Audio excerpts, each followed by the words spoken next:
2016 మార్చి మాసంలో మహారాష్ట్ర అసెంబ్లీలో కూడా భారత్ మాతాకి జై అని అనుకుంటే ఒక ఎంఐఎం సంభాజీనగర్ ఎమ్మెల్యేను వాళ్ళు డిస్క్వాలిఫై చేసేసారు. అంటే మొత్తం మిగతా 4 ఏళ్లకు తీసి పడేసారు, వాడిని సస్పెండ్ చేశారు. ఆ దమ్ము ఈ ముఖ్యమంత్రికి ఉండుంటే ఈరోజు మనం ఇట్లా మాట్లాడుకునే వాళ్ళం కాదు.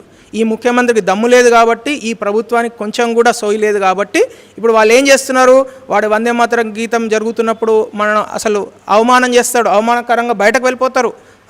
భారత్ మాతాకి జై అంటే అనరు.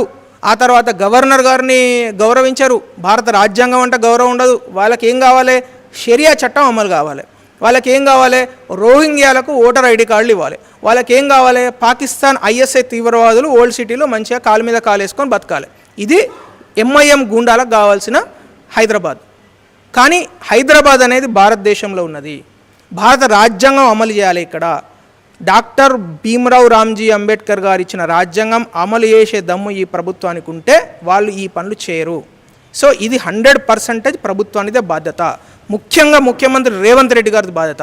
రేవంత్ రెడ్డి గారు ఇప్పటికైనా దయచేసి సోయి తెచ్చుకొని ఎంఐఎం గూండాలను మీరు హద్దుల్లో పెట్టండి, వాళ్ళని లిమిట్స్లో పెట్టండి.